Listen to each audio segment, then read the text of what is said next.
Hello दोस्तों, मेरा नाम है दीपक। आप देख रहे हैं डिजिटल ऑड और आज की बिजनेस न्यूज़ स्टार्ट करते हैं। पहली न्यूज़ है अमेरिका के प्रेसिडेंट डोनाल्ड ट्रंप के कोरोना पॉजिटिव आने के बाद उन्हें होम क्वारंटीन कर दिया गया है वाइट हाउस में ही, और साथ ही उनके जो भी पॉलिटिकल इवेंट्स थे इलेक्शन के लिए वो सब अगले 2 दिन के लिए कैंसिल हैं। और उनके अपोनेंट में जो बिडेन जो कि डेमोक्रेटिक पार्टी के हैं वो उनसे इलेक्शन फाइट कर रहे हैं। बट ऐसा कहा जा रहा है कि इनके डोनाल्ड ट्रंप के कोरोना पॉजिटिव आने के बाद ये इलेक्शन थोड़ा इफेक्ट करेगा डोनाल्ड ट्रंप को, क्योंकि ऐसा स्टार्टिंग से ही देखा जा रहा था कि ये कोरोना को बहुत लाइटली ले रहे थे, और अब जब ये खुद इतनी सिक्योरिटी में रहने के बाद अगर ये कोरोना पॉजिटिव आते हैं तो इसका एक इम्पैक्ट लोगों पे गलत जाएगा कि इन्होंने अच्छे से डील नहीं किया।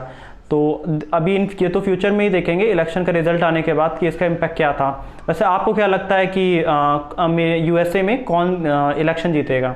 आप कमेंट में नीचे लिख के बताओ। अगली खबर महिंद्रा की है। महिंद्रा ने अपनी एसयूवी कार थार इंडिया में लॉन्च कर दी है, जिसकी प्राइस 9.8 लाख है। और महिंद्रा के सीईओ ने ऐसा कहा है कि ये कार इंडिया में कोरोना के बाद लोगों को एक हमें नया ऑडियंस ला के देगी। जैसे कि अभी जो इनके ट्रेडिशनल कस्टमर है, इसके बाद भी इनको बहुत हेल्प होगा इस प्रोडक्ट की वजह से नए अपने कस्टमर्स लाने में। तो आपको क्या लगता है कि इस पैंडेमिक के टाइम में लोग अभी नए एसेट्स पे खर्च करेंगे या फिर वो अभी पैसे सेव करना चाहेंगे? तो आपको क्या लगता है? आप कमेंट ऑप्शन में बताओ, आप अभी कार खरीदने जाओगे या पैसे सेव करोगे? अगली खबर इंडियन रेलवे से है। इंडियन रेलवे के CLW प्लांट ने एक इंजन बनाया है जो कि एरोडायनेमिक्स का शेप होगा और जो पुश और पुल ऑपरेशन पे वर्क करेगा। तो इनका कहना है कि ये 160 किलोमीटर तक की स्पीड इनको ला के देगा, और इससे ये कह रहे हैं कि इससे नॉइज़ रिडक्शन काफ़ी ज़्यादा होगा और ये एनवायरनमेंट फ्रेंडली भी होगा, मतलब ये लेस पॉल्यूशन वाला एक इंजन होगा। तो गवर्नमेंट का ऐसा कहना है कि इन फ्यूचर ये कुछ प्रीमियम ट्रेन्स में भी इन चीज़ों को अप्लाई करेंगे, जिससे लोगों का टाइम थोड़ा सेव होगा और ट्रेनों की स्पीड थोड़ी बढ़ाई जा सकेगी। वैसे आपको क्या लगता है कि इंडिया का जो लेट चलने वाली ट्रेन्स की रफ्तार है, क्या वो स्लो हो पाएगी? आप ऐसा कमेंट ऑप्शन में हमें लिख के बताओ। अगली खबर वॉलमार्ट से है। वॉलमार्ट ने अपना सुपरमार्केट चेन आजदा ग्रुप को सेल कर दिया है $8.7 बिलियन में। आपको बता दें, आजदा एक फूड चेन है रिटेल में। जैसे कि यहाँ पे इंडिया में बिग बाजार है, वैसे ही आजदा रिटेल में ग्रोसरीज वगैरह सेल करती हैं पूरे यूके में वर्ल्ड वाइड। इसे बाई किया है ईशा ग्रुप ने TDR कैपिटल के साथ। आपको बता दें, ईशा ग्रुप का पूरे वर्ल्ड वाइड पेट्रोल के स्टेशन हैं और फूड आउटलेट्स हैं। ये ER ग्रुप से फेमस है पूरे दुनिया में। अगली एक अच्छी खबर है इंडिया के लिए। इंडिया का एक्सपोर्ट इंक्रीज हुआ है सितंबर के 3 वीक्स में 5.3%, जो कि इंडिया की अभी इकोनॉमी बहुत टाइम से पिछले 7-8 मंथ से जो डाउन चल रही है काफ़ी ज़्यादा, तो ये पहला कुछ ग्रोथ इंडिया में शो किया है। तो ये ग्रोथ आया है इंजीनियरिंग गुड्स में, फार्मास्यूटिकल इंडस्ट्रीज़ में और इंडियन गारमेंट्स में, जो लोग बाहर बाई किए हैं। सो एक ये पॉजिटिव न्यूज़ है इंडिया के लिए। अगली न्यूज़ है टेस्ला के CEO एलन मस्क की। एलन मस्क ने ट्विटर पे कहा है कि वो जल्दी ही 2020 के एंड या फिर 21 में वो इंडिया में अपनी इलेक्ट्रिक व्हीकल्स लॉन्च करेंगे। और अभी आपको पता होगा कि चाइना में इन्होंने काफ़ी सक्सेसफुली अपने लॉन्च किया और काफ़ी ज़्यादा अपने इलेक्ट्रिक व्हीकल्स अपने सेल किए थे, कार्स वगैरह। तो अभी इंडिया गवर्नमेंट भी चाह रही है कि लोग इलेक्ट्रिक व्हीकल्स या इलेक्ट्रिक इक्विपमेंट्स में इन्वेस्ट करें। तो अगर इस समय टेस्ला इंडिया में आता है तो इंडिया के ग्रोथ के लिए बहुत अच्छा होगा।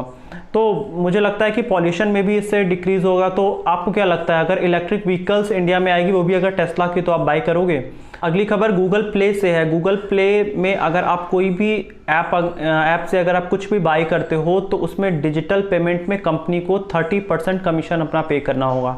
पूरी चीज़ समझते हैं। जैसे कि अगर आप कुछ भी बाई करते हो वहाँ से, चाहे डिजिटल कोर्स हो किसी लर्निंग ऐप से, या आप कुछ भी अगर बाई करते हो तो उसमें जो कंपनी होती है उसको 30% कमीशन गूगल पे को देना होता है। बट अभी तक क्या था कि लोग अपने अलग अलग पेमेंट गेटवे की वजह से इस 30% कमीशन को रिड्यूस कर लेते थे। बट गूगल ने अभी एक यहाँ मैंडेटरी कर दिया है कि आपको 30% कमीशन देना होगा, वो भी आपको गूगल के ही पेमेंट गेटवे से। तो यहाँ पे कंपनीज को बहुत लॉस हो सकता है, क्योंकि कुछ कंपनीज है थर्ड पार्टी ऐप जैसे रेजर पे, यू पे, इन लोगों को तो काफ़ी लॉस होगा।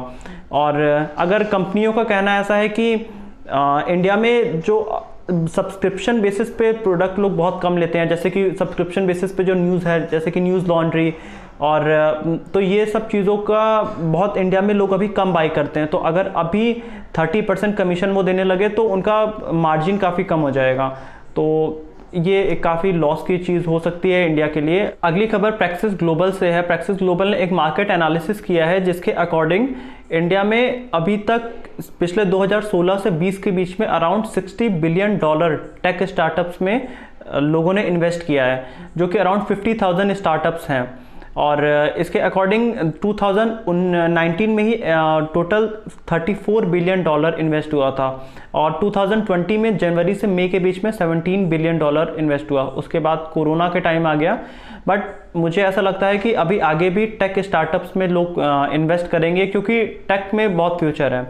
तो आपको क्या लगता है कि आप टेक में अगर अभी जाते हो तो आपको फ्यूचर कैसा रहेगा? अगली खबर है कोरोना वायरस की। कोरोना वायरस के केस 99,000 से ऊपर जा चुके हैं, और इंडिया में केसेस अभी बढ़ ही रहे हैं। और केरला में काफ़ी ज़्यादा केस आने के बाद केरला गवर्नमेंट ने सेक्शन 144 अप्लाई कर दिया है। वहाँ पे मतलब 4 से 5 लोगों से ज़्यादा एक जगह लोग नहीं खड़े हो सकते हैं, और ये अगले 1 महीने तक होगा। ये कोरोना के काफ़ी बढ़ते हुए केसेस को देखते हुए ये किया गया है। सो आप कमेंट में लिख के बताओ कि आपको क्या लगता है, कोरोना के केस अब इंडिया में बढ़ेंगे या फिर और कम होते जाएंगे। सो इसी के साथ आज की बिजनेस न्यूज़ खत्म होती है, और डेली ये बिजनेस न्यूज़ आती रहेगी। आपको कैसी लगी बिजनेस न्यूज़ कमेंट में आप लिख के बताओ, और चैनल को लाइक और सब्सक्राइब कर देना।